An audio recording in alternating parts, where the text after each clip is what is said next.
Sebelum menonton, jangan lupa like, subscribe, dan tekan tombol lonceng. Selamat menyaksikan. Halo sahabat Amjad, apa kabar? Jumpa lagi bersama saya Mawar Salem dan sudah ada bersama dengan para panelis kita. Di sini ada Bapak Doni Kaiser, speaker trainer, dan juga ada Bapak Roni Francis, business maximizer dalam program L-Talk Empower Life Through Communication. Dan kita hari ini masih di dalam topik sentuhan ajaib akhlak. Wow Ya, tadi kita berbicara akhlak itu nomor 1 dibandingkan skills. Kalau tadi saya pikir sentuhan ya nomor 1. Oh, bukan dong. Oke. Ini nggak punya akhlak ini. Nah, ini contoh nyata. Oh iya. Pintar. Nah, ini saya penasaran nih Pak, kalau dari CEO, akhlak-akhlak para CEO itu kebaca nggak sih? Itu kan CEO, hanya Si itu A. Dari A dong, si A, si B, si C. kasihan, namanya aja kan mulai dari A. Kita kan suka shortcut orangnya emang. Oh, orang dari Jakarta mana ya? Ini biar lama gitu. Masih mikir dulu soalnya. Enggak. Udah dong, persiapan. Kita memang persiapannya lama. Nah, jadi kalau misalnya untuk dari segi akhlak sendiri ya, sio apa dari antara kedua belah sio yang kurang lebih akhlaknya kelihatan bagus? Mau ngomong atau kagak? Yang kelihatan atau memang yang bener bagus nih? Yang kelihatan dulu. Oh, yang kelihatan dulu. Yang kelihatan dulu. Namanya kelihatan kan belum tentu dalamnya bener. Oh. Ya kan? Udah kita naik, kita turunin lagi. Biar ada jeda di situ ya.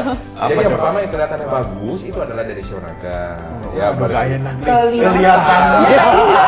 Sudah saya duga juga ini. Makanya udah dikasih bridging dulu di awal. Bisa di skip nggak bagi? Iya, tenang aja nanti diedit. Ya. Nah, lalu kalau misalnya kita lihat lagi apa yang tergantung akhlak apa yang kita pengen ambil misalnya gitu kan. Kalau kita pengen meniru suatu akhlaknya adalah akhlak yang bisa loyalitas. Nah, kita harus ngambil dari mana? Dari orang-orang bersio Babi. anjing. Oh iya. Anjing. Masih ada anjing. Dari tadi gua bahas babi mulu ya. Iya, makanya kayak Oh iya, sio anjing ya, loyal ya. Dia sio anjing adalah sio yang loyal. Yang kedua itu kalau kita bahas dari segi elemen, dia adalah elemen logam ya kan. Dari elemen logam ini terutama dia ini adalah elemen dari elemen yang ya. Elemen yang istilahnya elemen yang kuat. Jadi dia menunjukkan loyalitasnya itu bukan karena pasif tapi aktivitasnya dia. Yang ya? Yang. Berarti selain yang bisa babe juga dong ya? Oh ya bisa. Kadang-kadang honey. Yang. Nah, jadi kalau ketika misalnya kita mau pengen mengambil akhlaknya dari loyalitas kita mengambil dari yang anjing, dia ini adalah seorang pelaku. Jadi anjing ini adalah pelakunya. No. Jadi dia bagus dari segi namanya eksekusinya, dia adalah seorang yang loyal dan dia aktif untuk bisa menunjukkan itu juga. Ya, dia jalankan ya, dia lakukan. Dan ini berbeda memang dengan orang-orang bersio yang misalkan sio babi gitu kan. Sio babi itu beda, bukan nggak punya akhlak, artinya kayak gitu. Beda, tapi dia mengikuti arus. Harusnya kayak gimana?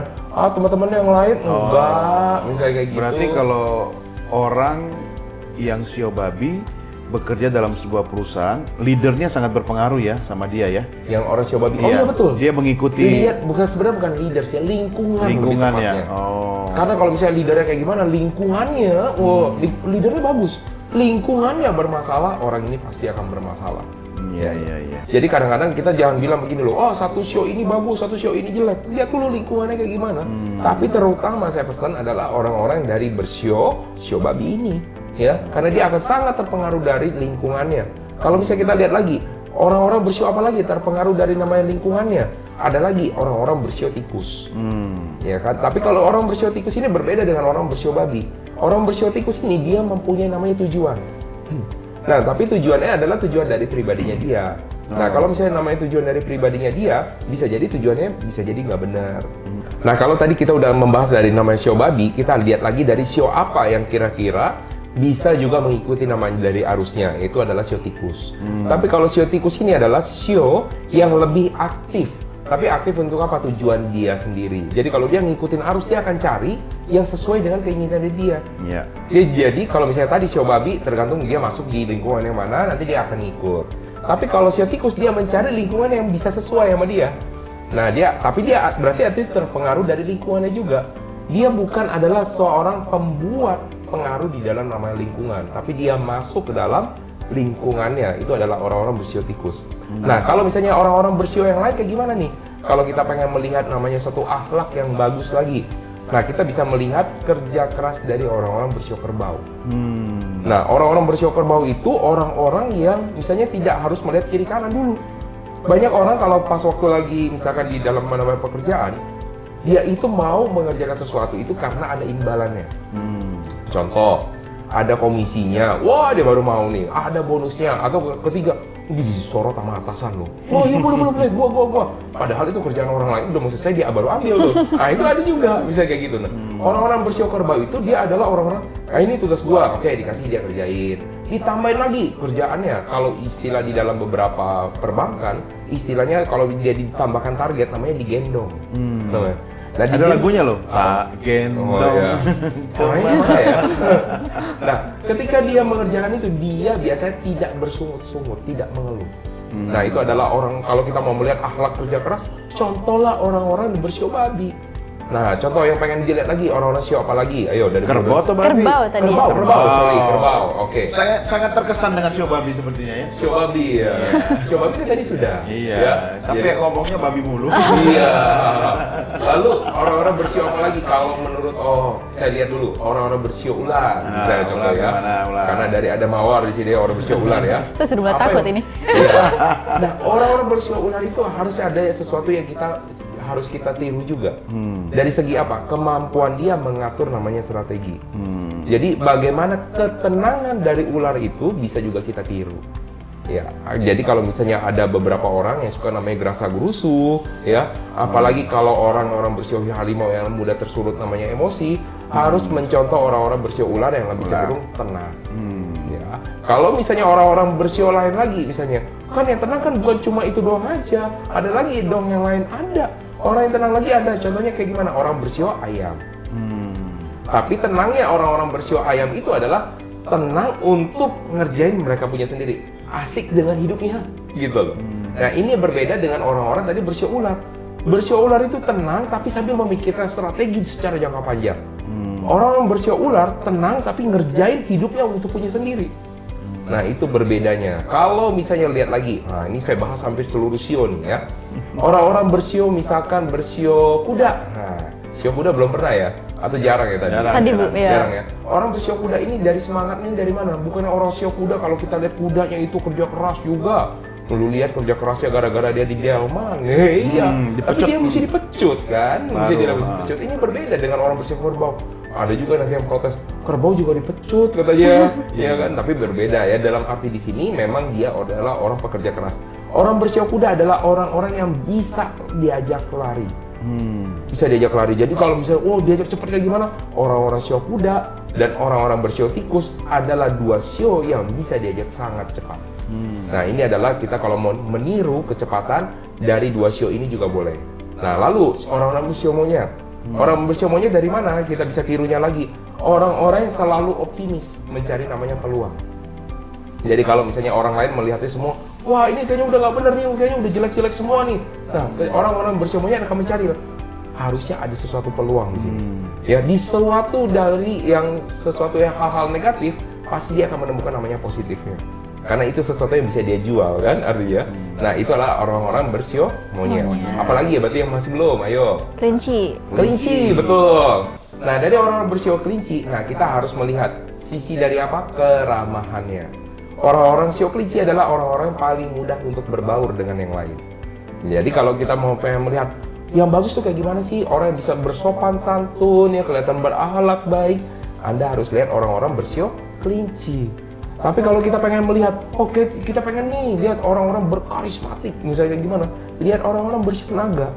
Walaupun terlihat ya karismatik gitu. Sekali lagi ya, mesti dibilang seperti itu. Udah enak loh. Iya. Pakai diperjelas.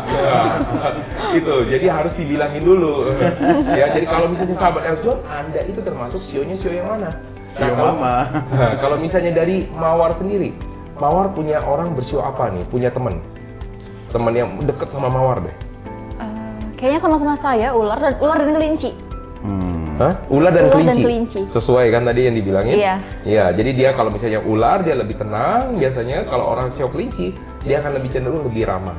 Tapi banyak juga saya menemukan ular yang lumayan gerasak gerusuk dan panikan. Itu ya. ular sawah. Panikannya seperti kayak gimana? Ada masalah kecil aja tuh udah, aduh gimana ya gitu. Nah, sebenarnya itu ada beberapa hal yang karena kecenderungan secara dari pribadi, dari mentalnya dia. Kan kalau misalnya lihat zaman sekarang nih Mawar ya sama Bro Doni ya, orang dikit-dikit aja namanya apa? Panic attack. Iya. Ya kan dikit-dikit harus healing, ya kan? Iya kan dikit-dikit trauma. Kerja seminggu pengen healing sebulan. Lu healing kan liburan. Iya kan pengennya kayak Bukan, begitu. cuti hamil 3 bulan. Iya, yang laki-laki ngomong gua cuti menghamilinya. Demi banget ya. Nah, jadi kalau misalnya kita mau melihat seperti itu nih, sekarang karena beredar banyak sekali namanya informasi, apalagi psikolog-psikolog udah pada banyak ngomong, banyak orang yang merasa itu gue banget, merasa seakan-akan atau seolah-olah kan orang bilang oh tentang panik, gua juga. Self-diagnose ya? Kenapa? Self-diagnose. Iya, self-diagnose. Padahal pergi situ enggak juga, nggak kenapa-napa gitu kan. Ini yang kita sebut dengan namanya orang penyakit psikosomatis kadang-kadang. Iya. Ya, ada orang misalnya takut di depan panggung, kenapa? Perut gua meninggal bisa kayak gimana? Enggak ada kenapa-napa kok. Dia Bisa kayak sendiri gitu. dia menciptakan ketakutan Iya, itu. penyakit psikosomatis adalah sesuatu yang ada dalam pikirannya. Bahkan ketika ada yang dibilang seperti ini juga lu Mawar ya, ada orang minta diterapi. Nah, tolong dong coach, saya minta diterapi misalnya kayak gini. Sakit apa memangnya? Ini mesti setiap minggu saya mesti cek ke rumah sakit. Cek diagnosanya apa? Nggak tahu, kayaknya usus saya bermasalah gitu loh. Terus hasilnya apa dari dokter? Dokter bilang nggak kenapa-napa. Ternyata dia emang cepet banget untuk stres. Ya panic attack itu tadi dibilang, ya kan? Karena mungkin kenapa waktu dari zaman dulunya dia sering diburu-buru, ayo, mau ya cepetan, ayo cepetan. Jadi dia suka kayak begitu kan, lama-lama akhirnya dia kebiasaan. Bawa ya. Dan itu yang akhirnya membawa pengaruh kepada mentalnya dia, jadi mentalnya nggak bagus ya. Mental sickness kalau istilah zaman sekarang. Iya. Berarti CEO kelinci tadi itu CEO yang emang mereka tuh mementingkan dan mengedepankan akhlak ya? Kalau bukan mengedepankan akhlak, tapi kalau secara dari akhlak untuk mudah berhubungan dengan orang lain, keramahannya, maka kita bisa meniru dari orang-orang bersio kelinci. Dia di bidang services bagus ya. Di bidang servisi sangat Pelayanan bagus. ya kan. Ya, jadi kalau misalnya kita bilang setiap orang itu namanya punya kelebihan dan punya kekurangan ya. Jadi jangan selalu merasa, wah, gua ini cuma ada di show ini, wah banyak kekurangannya dari tadi dibilangin. Enggak juga. Pasti ada kelebihannya, cuma belum disebutin aja, ya kan? Ada udah disebutin, kita lagi cari kelemahan. Bukan gak ada kelebihan, tapi udah dicari-cari belum ketemu-ketemu. Nggak bisa dipaksain lagi. Iya. Tapi ada nggak sih Pak CEO yang emang dia itu penting banget menurut dia akhlak, tapi mungkin secara tidak sadar dianya minim akhlak Ada. gitu. Bukan dia bilang minim akhlak, menurut dia penting banget. Jadi sesuatu dua hal yang berbeda itu, jangan disamain. Kalau menurut dia penting banget itu namanya akhlak, biasanya itu adalah orang visionaga. Ya, jadi dia bilang penting banget, makanya setiap kali ngomong adab. Ya kan? Karena bagi dia itu penting banget gitu loh. Iya. Karena dia melihat apa sesuatu yang gambaran besar, visi lah, adab lah, etika lah, itu yang selalu diutamakan dari orang-orang bersio naga. Sedangkan monyet, misalkan sio monyet, bukan si monyetnya sendiri, karena monyet sendiri tidak mengerti mungkin akhlak. Benar sekali. Bahkan mungkin dia tidak sadar kalau dia monyet. Mungkin dia udah tanya sama monyet, kita monyet bukan sih? Atau dia merasa, gue kayaknya naga deh. Itu dia. Yang terpenjara dalam tubuh monyet kan. Iya. Nah, jadi kalau dari orang-orang bersio monyet itu sendiri, bukan mereka tidak mempunyai namanya akhlak, tapi mereka mencari akhlak yang sesuai untuk bisa mendapatkan potensi untuk kehidupan mereka sendiri gitu loh. Jadi potensi namanya keuntungan. Nah, makanya waktu itu kan pernah ada kan cerita-cerita tentang namanya Sio. Kenapa sih si monyet ini kan pinter kan kalau bisa kita lihat ya. Tapi kenapa nggak dia jadi juara pertama? Waktu lagi dalam perlombaan namanya Sio. Maka kita lihat perlombaan Sio yang menang pertama siapa? Tikus. Padahal kita lihat yang kedua siapa? Kerbau. Pernah lihat kerbau itu namanya Mawar? Kalau namanya jalan kayak gimana kalau jalan? Pelan. Iya, pelan banget. Kenapa bisa yang kerbau itu nomor 2? Karena menurut pepatah, kadang berjalan pelan adalah cara tercepat mencapai tujuan. Luar biasa. Super sekali saudara-saudara. Super sekali. Nah, jadi kalau bisa kita lihat balik lagi. Habis ya, kerbau berarti siapa? Habis kerbau itu adalah harimau. Oh, harimau, Habis macan. kerbau harimau. Habis harimau baru kelinci. Nah, sekalian saya bilangin ya. Harimau, kelinci, kemudian setelah dari kelinci baru namanya naga, baru ular, baru kuda, baru kambing, baru monyet, baru ayam, baru kemudian anjing, baru kemudian babi. Gitu. Naga kepanjangan ekor kali ya, jadi terlambat ya. Sebenarnya naga itu di awal dia udah menang. Pas waktu lagi di awal, naga itu kan kalau kita lihat ya itu binatang mistik kan. Iya. Binatang mistik yang pas waktu itu bisa terbang. Ya. Waktu itu dia melihat siapa yang lagi kesusahan, dia menciptakan Dia balik. namanya. Iya, dia balik lagi. karena dia dihukum ternyata dia nggak boleh menciptakan namanya kebanjiran kan. Dia balik lagi akhirnya disusul dengan yang lain. Nah kerbau kenapa? Karena dia tidak ada halangan ya, dia jalan terus Jalan aja, karena dia pikir santai. dia juga pelan kan, nggak ada orang yang Iya. mau halangi dia. Jadi Easy going. makanya akhirnya dia jadi di depan. Iya. Tetapi yang curangnya adalah ketika udah mau nyampe garis finish, si tikus itu turun dari kerbau. Lari ke depan. Jadi tikus ini nggak capek numpang kerbau, Iya, dia- sampai menjelang finish baru dia. Dari awal dia numpang itu. Iya, Jadi iya. kalau dia melewati namanya sungai, dia melewati namanya darat, dia numpang sama si kerbau. Inilah tadi definisi orang-orang yang ketika pekerjaan temannya sudah mau selesai diambil. Secara tidak langsung ya, aduh, gede banget ya. Jadi Akhirnya dia dapat tanggung ya. hati-hati ya, jadi disebut tadi ya. Tapi menurut aku sih semua ada fungsinya, semua asal penempatannya ya. Jadi the right man on the right place kan. Ya misalnya untuk yang sio kerbau, Iya. dia sesuai dengan karakternya, tempatnya di mana. Ya sio tikus juga kayak gitu kan. Iya, nah balik lagi nih, kalau tadi bisa dibilang nih, nanti nggak balik-balik kita nih, ya kan? Tadi udah sampai dengan orang bersio kerbau ya, Iya. sampai yang kerbau. Nah, saya mau pengen jelasin kenapa tadi monyet, harusnya yang pertama, kenapa bisa jadi namanya terakhir? Kan monyet kan cuma 3 caranya kayak gimana? Dibandingkan sama kerbau, dia kan cuma bergelantungan doang Iya. kan? Cepet dong harusnya kan? Dibandingkan yang biasanya yang buat pembanding dia sama siapa? Naga. Naga. Karena naga cuma Terbang, cepat kayak ya. gitu kan. Nah si monyet ini sebenarnya dia udah di depan, tapi di pertengahan jalan dia sengaja turun dari pohon, turun dari ranting, dia nungguin dari yang lain-lain. Nungguin dari yang lainnya kayak gimana? Lihat ada kerbau jalan kan capek, udah jalan jauh kan? Dia jualan buah-buahan.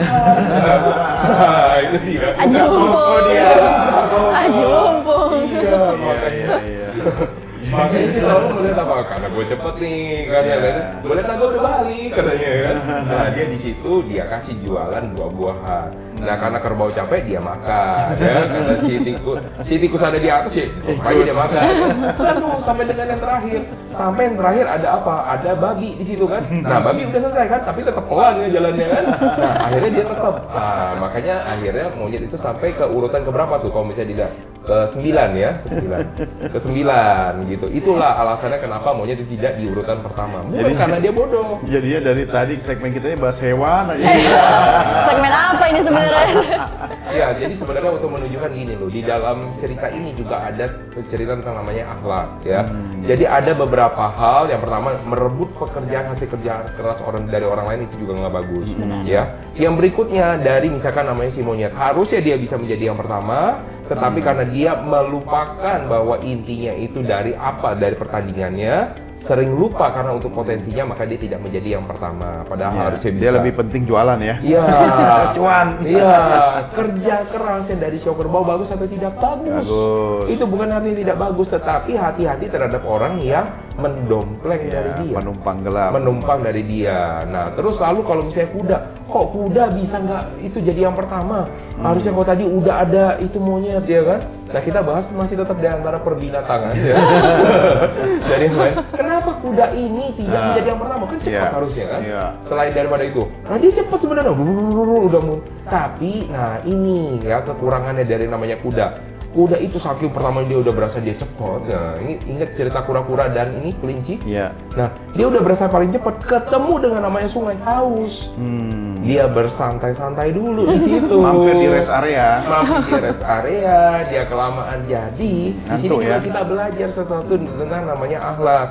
Walaupun misalnya Anda udah dianggap bagus, jangan berhenti, jangan bersombong diri. Iya. Tuh. Karena bisa jadi yang lain akan bisa menggantikan Iya. Anda. Itu yang terjadi. Kenapa dia tidak bisa yang pertama? Begitu. Oke. Nah, tapi ngomong-ngomong soal akhlak nih, Pak. Oh, nggak jadi binatang lagi nih? Saya baru mau bahas siput. Ada sih, Bu, kita buat baru. Iya. Nah, ini ngomong-ngomong soal akhlak, lebih gampang mengajarkan akhlak ketika masih kecil atau ketika dewasa? Pengertiannya kan udah luas nih kalau udah gede. Cuma kan kadang ada orang gede yang emang Ada masih orang perlu gede ya? diajarin. Karena gitu. orang kecil, anak kecil pun bisa gede sebenarnya. Iya kan? Bodinya. Bodinya. Orang dewasa. Tapi kalau menurut aku sih itu nggak ada batasan umur sebenarnya. Bahkan ada beberapa orang yang mungkin sudah dewasa karena sampai dia menemukan titik balik dalam kehidupannya, sudah bergumul mungkin dengan berbagai persoalan hidup, baru dia merasa oh memang akhlak ini penting. Tapi kalau mau menghindari hal-hal yang tadi contoh-contohnya diceritakan Bro Ron itu, lebih baik sejak Golden Age. Ya. Di Jepang itu Mawar, anak-anak di usia-usia emas tadi itu tidak terlalu dibebani dengan pelajaran-pelajaran apa istilahnya? Akademis. Iya. Mereka misalnya berangkat sekolah, buka sepatu, ya kan di Jepang itu kan. Kemudian selesai sekolah apa merapikan kursinya, habis makan cuci piring, ya. Mereka nyebrang jalan itu ya. Kita dari mobil itu, mereka nyebrang jalan walaupun lampu merah, mereka arigato ya kan. Membuku tanda hormat. Dan itu 5 tahun pertama itu diajarkan. Biar apa? Karena dalam usia Golden Age itu kan penting ya, katanya kan. Jadi modal kan. Semua itu dimasukkan, dilakukan. Nanti setelah itu baru hal-hal yang menyangkut pendidikan akademis, ya kan, skill dan sebagainya. Nah itu kalau dari pandangan saya, tapi kan tiap budaya pasti berbeda-beda. Nah makanya penting sekali orang hadir, lahir, dan berada dalam situasi di mana akhlak itu memang dijalankan, dilakuin gitu loh. Gimana Bro? Nah kalau misalnya dari segi saya sendiri, tadi udah disebutkan namanya Golden Age. Nah kenapa disebut dengan namanya Golden Age? Karena di usia Golden Age, kalau ada yang bertanya-tanya sahabat Eljun itu usia berapa sih? 0 sampai dengan 5 tahun. Bahkan kalau misalnya salah satu yang saya tahu ya, dari namanya psikologi Islam itu sampai dengan usia 7 tahun. 7 tahun. 7 tahun ya. Jadi itu Ya, adalah aku masih Golden Age dong ya. wow, luar biasa. Iya dikali berapa gitu kan. Nah, jadi kalau misalnya kita lihat di usia 0 sampai dengan 5 tahun di usia Golden Age adalah usia di mana pikiran kritisnya belum terbentuk. Nah, kalau misalnya zaman sekarang ketika orang sudah dewasa, kenapa orang susah banget dididik, apalagi disebut dengan pendidikan akhlaknya, etika, moralnya. Kenapa? Karena pikiran kritisnya sudah ada. Pikiran kritis itu apa sih? Filter dia. Filter ini dari mana? Sesuatu yang nilai-nilai yang sudah ditanamkan sejak dia kecil. Betul. Nilai, norma, value, betul. ya kan. Nah, pertanyaan filter ini apakah selalu filter yang bagus? Enggak juga dong. Kita harus ngeliat dulu pembentukan filternya ini bagaimana. Kalau sejak dari masih kecilnya dia sudah dibentuk dengan filternya yang buruk-buruk, otomatis maka saringan terhadap yang buruk-buruknya juga akan menjadi loss. Tapi kalau dia udah ada saringan yang ada dari yang baik-baik, waktu ada sesuatu yang buruk akan langsung ditangkal sama dia. Iya. Saringannya 0,1 mikron ya, halus ya. Iya. Makanya dari semenjak Golden Age itu sifatnya adalah penanaman, bukan mengajarkan, penanaman. Basic. Sifatnya adalah directing. Kalau kita istilah hipnosis kita sebut dengan authoritating, kita memerintahkan banget, ya kan? Yang baik adalah ini, yang baik adalah ini. Misalkan sama orang tua harus seperti ini, sama ini harus seperti ini. Nah pertanyaannya, sesuatu yang sudah kita bentuk ini bisa berubah enggak nanti ke depannya? Ini berkaitan dengan pendidikan akhlak juga kan? Bisa dong. Contohnya seperti kayak gimana ilustrasinya? Kalau kita punya namanya filter, apakah filter itu selamanya pasti akan benar? Enggak. Enggak, pasti akan ada rusaknya ya. Nah rusaknya waktu lagi kapan? Kalau kita ketemu yang sesuatu yang berat-berat mulu, lama-lama rusak nih saringannya, betul nggak? Betul. Nah makanya setelah usia dari namanya Golden Age bukan artinya dilepas udah beres ini, tapi dikawal. Dikawal, ya? Iya dikawal. Kalau dari pertama ditanamkan, ini artinya dikawal supaya yang masuknya masih yang benar-benar. Setelah nanti selesainya itu akan menjadi filternya mereka. Nah, jadi masa pendidikannya ini sampai kapan? Sampai orang bilang akil balik sebenarnya. Karena mereka ini adalah prosesnya untuk mencari jati dirinya dia. Itu kalau menurut dari saya. Berarti memang lebih baik itu di usia Golden Age, usia Awal. Lebih baik, Usia dini. Para orang tua yang mungkin sedang menonton program ini mungkin bisa menjadi masukan agar anak-anaknya atau mungkin ada di sini teman-teman yang punya adik, punya saudara, punya sepupu, mungkin bisa kita bantu untuk menanam ataupun mengawal mereka gitu ya supaya kita ini tumbuh menjadi generasi yang punya adab. Bukan cuma orang tua loh, tapi yang penting juga calon orang tua. Wow. Karena parenting itu kalau ditanamkan sejak masih calon itu lebih efektif. Masuk ini. Iya dong, benar. Iya. Oke. Nah itu dia tadi ya sahabat Eljun semuanya pembahasan kita mengenai akhlak, ajaibnya akhlak ini adalah satu yang harus ditanam sejak dini. Nah Nah, sekian dulu pembahasan kita hari ini. Terima kasih sudah menyaksikan kami dalam program L-Talk Empower Life Through Communication. Ada Tirek makan pepaya, jangan lupa like ya.